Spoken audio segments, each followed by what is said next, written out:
Cześć, tu Bartek Czeka ze strony universalmemory.pl.com.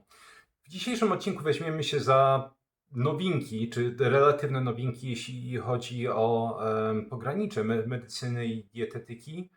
Mianowicie jak witamina B12, a właściwie jej podwyższone poziomy mogą być używane jako marker nowotworowy.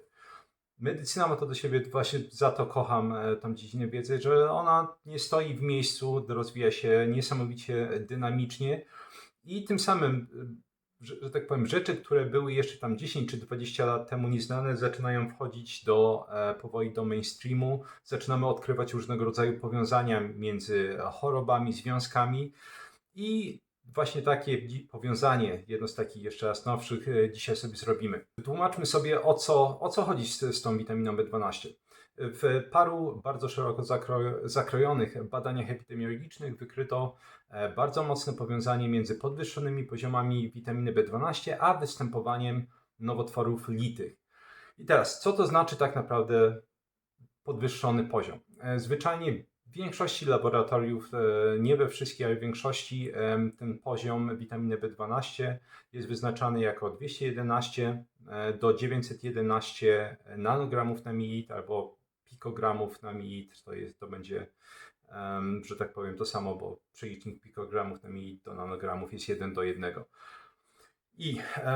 Czyli 211 do 911 to jest ten normalny poziom, chociaż warto wiedzieć jako ciekawostkę, że też istnieje dosyć dużo badań, które pokazują, że tak naprawdę te poziomy poniżej, żeby było ciekawie, 600 nanogramów, no one nie są specjalnie optymalne, jeśli chodzi o funkcjonowanie ludzkiego organizmu. Oczywiście wszystko to, warto podkreślić, zakłada się na epidemiologii. Jeśli ktoś nie wie, to odsyłam do olbrzymiego artykułu na mojej polskiej stronie, który tłumaczy, czym jest epidemiologia. I jak wielu stałych słuchaczy wie, nie jestem fanem epidemiologii w takim typowym wydaniu, to znaczy, że jakiekolwiek badanie, które pokazuje absolutnie cokolwiek, zaczynamy traktować to poważnie. Natomiast dlaczego tak naprawdę omawiam w takim razie w tym filmiku te badania? Ponieważ one pokazują bardzo, bardzo wysoki współczynnik zachorowalności. Bo to są właśnie takie już współczynniki, które potencjalnie pokazują, że coś jest na rzeczy.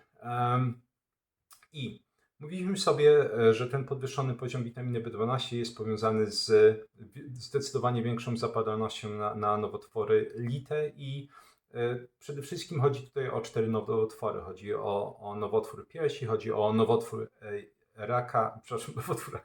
nowotwór jelita grubego, trzustki i wątroby. Omówimy sobie, że tak powiem, dwie kohorty, które nas szczególnie interesują. W jednej duńskiej kohorcie składającej się z 333 000 osób wykazano, że ten współczynnik zachorowalności, tak zwany incidence rate, IR, czyli IR, będzie wynosił 6,3. To jest naprawdę bardzo, bardzo wysoki współczynnik zachorowalności. I ten współczynnik wykazano dla zakresów, które będą poruszały się między 1080 do 1300, bodajże 80 czy 1390 nanogramów na mililitr. Czyli osoby, które wcześniej nie chorowały na żadne nowotwory, właśnie których poziom witaminy B12 zawierał się w tym zakresie, miały znacznie zwiększoną zachorowalność właśnie na nowotwory, o których sobie mówiliśmy. Z kolei w brytyjskiej kohorcie składającej się z ponad 750 000 osób obliczono, że poziom witaminy B12 na poziomie około 1350 nanogramów na mililitr cechował się zachorowalnością na raka, czyli tym współczynnikiem zachorowalności na poziomie 4,72. Znowu bardzo, bardzo wysokie współczynniki. I oczywiście, zanim przejdziemy dalej, pierwsze co musimy pamiętać, to przede wszystkim w tych badaniach to co było najważniejsze, to trwałe podwyższenie tego poziomu witaminy B12. To znaczy od badania do badania cały czas te osoby miały podwyższony ten współczynnik witaminy B12. Oczywiście, jak to bywa z dowolną witaminą, będziemy mieć mnóstwo tak zwanych confounders, czyli czynników zakłócających takie badania. I w tych badaniach odrzucano osoby, które cechują się wysoką konsumpcją alkoholu, bo u takich osób dochodzi do podwyższenia poziomu witaminy B12. Odrzucano osoby, które suplementują witaminę B12 oraz również jedzą pokarmy, które są wzbogacone witaminą B12, bo też takich nie brakuje, wiele rodzajów płatków śniadaniowych choćby. I jednocześnie starano się wykluczyć osoby, które akurat miały jakieś ostre infekcje, ponieważ przy ostrych infekcjach też może dojść do tymczasowego podbicia poziomu B12. Tym samym w tych badaniach te osoby rzeczywiście cechowały się trwałym podwyższeniem tego poziomu witaminy B12. I bardzo ciekawe jest to, jakie mechanizmy potencjalnie za tym stoją.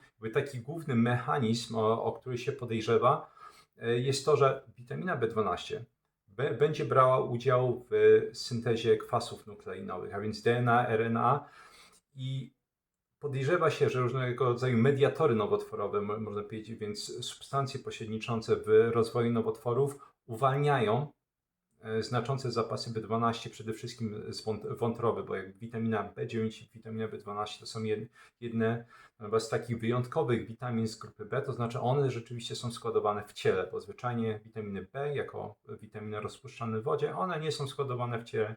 Najczęściej to, co dostarczymy, to jest używane, natomiast te zapasy są minimalne. Natomiast właśnie witamina B9 i witamina B12 są takimi, nazwijmy to, chlubnymi wyjątkami. Więc wracając jeszcze raz, podejrzewa się właśnie, że te mediatory, te substancje pośredniczące w rozwoju nowotworów są w stanie uwalniać zapasy witaminy B12 z wątroby właśnie po to, żeby zwiększyć syntezę kwasów nukleinowych, które będzie sprzyjać rozwojowi nowotworów. Więc jest to fascynujący mechanizm. Szczególnie tutaj odsyłam do odcinka, który omawiał różnego rodzaju markery nowotworowe, czyli innymi słowy, jak wykrywać albo śledzić przebieg nowotworów, jak one się rozwijają. I tam omawiałem, że również warto za każdym razem, kiedy robi się morfologię, robić sobie badanie, niezależnie od tego, czy zostało to zlecone, czy nie, warto zapłacić z własnej kieszeni markerów stanów zapalnych. I najczęściej polecam zrobienie jednocześnie obu najpopularniejszych, to znaczy odczyn biernackiego, OB i CRP, więc białko reaktywne C, bo one oba mają swoje słabe strony. Niedługo będą mieć na przykład, co wykrzywia odczyn biernackiego, to znaczy kiedy on może być podwyższony, nawet kiedy nie ma stanów zapalnych, ale pojawia się to m.in. kiedy jest podwyższony poziom cholesterolu, więc jest to taki czynnik zakłócający. Więc warto sobie zrobić jednocześnie badanie OC i CRP. Jeśli ktoś chce wybierać, to zdecydowanie wybieramy białko reaktywne C, zdecydowanie, że tak powiem, no jest mniej tych czynników zakłócających. I oczywiście często mogą towarzyszyć temu symptomy, nie zawsze. Na przykład jeśli mówimy o raku trzustki, no to jest na tyle paskudny nowotwór, że dosyć długo może nie dawać absolutnie żadnych objawów.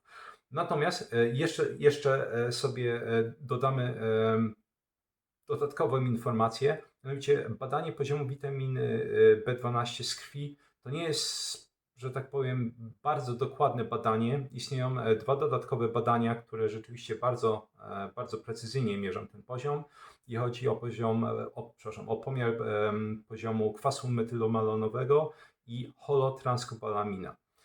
Więc jeśli chcielibyśmy sobie rzeczywiście zauważylibyśmy te aberracje w morfologii, to warto wtedy zrobić sobie któreś z tych badań. Ja osobiście jestem fanem, jeśli już dokładnie mierzymy ten poziom holotranskobalaminy. To tyle z mojej strony. Dzięki piękne za wysłuchanie odcinka. Mam nadzieję, że dowiedziałeś się czegoś ciekawego, tym razem na wielu frontach. Tym razem, za każdym razem mam nadzieję.